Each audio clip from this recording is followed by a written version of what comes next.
Hello, candle lovers. Thank you so much for joining me today. My name is Greg, and this is All About Candles. I'm your self-proclaimed Canadian candle connoisseur, and today I have a review for you from Bath & Body Works. This is last year's version of Everlasting Magic. It's actually really pretty basic packaging aside from the lid, which admittedly this lid is really quite cool. It's one of those lids that you can like double as a sort of holder for the candle if you want to display it like that. That doesn't really appeal to me much, and I'm not gonna beat around the bush here. I thought this candle was and I ordered this off of the American website too. So Everlasting Magic, for whatever reason, has never come out in Canada in candle form. But last year they had an equalizer sale on the American website, and so I ordered this along with a whole bunch of other like Halloween and fall stuff that wasn't available in Canada. I do usually place an order off the American Bath & Body Works website like 3 or 4 times a year, maybe once a season, so that I can get certain things that we're not getting up here. If you are in Canada, you might be interested to know that it's actually really easy to place an online order with the American website. If there's stuff that you want in the States that we're not getting here, it really doesn't take that long to arrive, probably about 2 weeks tops. In my experience, and you can't get out of paying like a $15 shipping and handling fee. Even if they say they're having a shipping and handling special, it doesn't include us. So as long as you make sure that you have, you're using a credit card that doesn't have outrageous charges on it for international ordering and is going to give you a decent like currency exchange rate, it's actually really easy to order off the American website. So I do it once in a while. And I wanted to try this candle, even though I hadn't been hearing like fantastic reviews about it. I had one sent over anyways, and let's just get into the fragrance at first, because I think the fragrance is the most positive thing about this candle.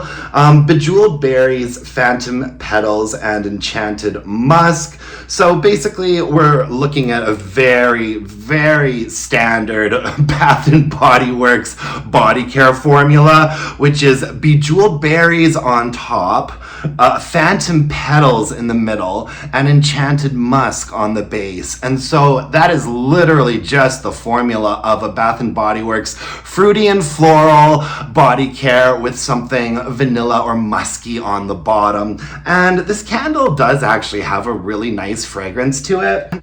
For the berry, I'm kind of picking up on like a strawberry or a raspberry maybe, not like a super tart raspberry note though, but it's definitely like in the red berry family. And as far as a floral goes, I'm like hard pressed to be able to pick anything out specifically on this one.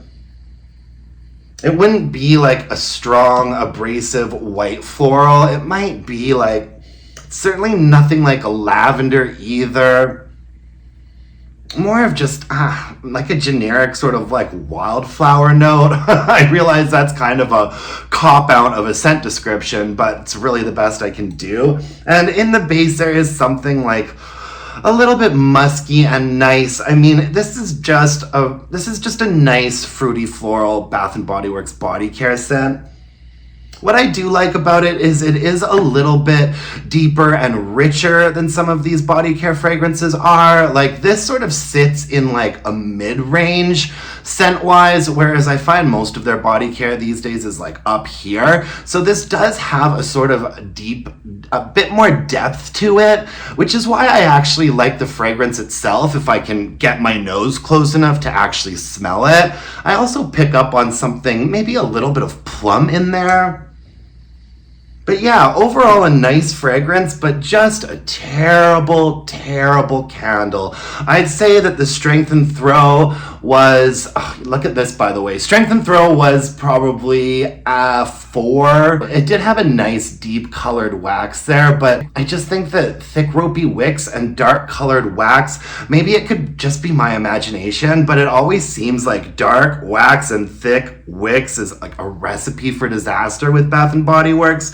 I can't really tell. I think it was a fairly clean burn for the most part, but it didn't burn well at all. It burned absolutely terribly. Maybe the first couple of burns were decent, and then I believe that it dudded out the entire rest of its life, like completely dudded out. This was so weak, I didn't even bother with a candle crock or a hurricane or a heat lamp. Like, I really didn't think anything was gonna make this fragrance any stronger.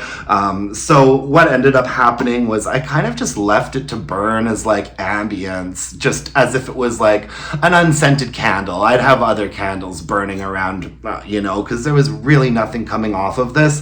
So yeah, a 4 for strength and throw. For me, a 5 is kind of like, a 5 means that you can detect the fragrance without really having to like sniff around for it. So for me, a 5 is like a barely passing mark, as in there is some presence with a 5. But a 4 is just under that mark where you kind of have to get really close to it and really sniff around to be able to get any fragrance out of this one. And it's really just a waste and a shame, because I do like the fragrance well enough. The first couple of burns seem to do okay. Never really nicely scented enough though. Like, the first couple of burns did okay, but still like a 4 for strength and throw. But then yeah, the entire last 2/3 of the candle was just itty bitty wicks, teeny tiny flames, shallow wax pools. So even if the wax in this candle had the potential to like pick up some speed halfway through, there were never burns that were good enough for that to happen. So this was just a total one and done for me. I noticed that it came out again this year with like a crazy like Halloween like globe or something on top of it, and I'm just like, it really feels like we are overcompensating for a very unremarkable candle. Like, I guess that's just how they get ya, I still think I probably would have wanted to try this one out even if there wasn't a fancy lid and an equalizer sale, but definitely not a repurchase for me. Not a recommendation for you guys either. I would save your money, because there are plenty of other fragrances kind of similar to this that are a lot better. You know what? It reminds me a little bit of Fairy Dust from Village Candle, which is a candle that actually does like perform decently. I think the Village Candle version is way better. Whenever I'm chasing like a rich red berry plum sort of scent, I always think of Fairy Dust by Village. Anyhow, that's all I have for you folks today. Thank you so much for joining me. I really appreciate it. It's Halloween week, guys, so I'm gonna be doing a Halloween candle review every single weekday until Halloween, so stay tuned for that. Thank you so much for joining me. I really appreciate it. You can follow me on Instagram at allabootcandles. Email me your burning questions at allabootcandles@gmail.com. If you could hit me up with a like, comment, subscription, that would mean the world to me. And until next time, my dear candle-loving friends, let's burn some candles and bitch about it. Thanks, folks. Bye now.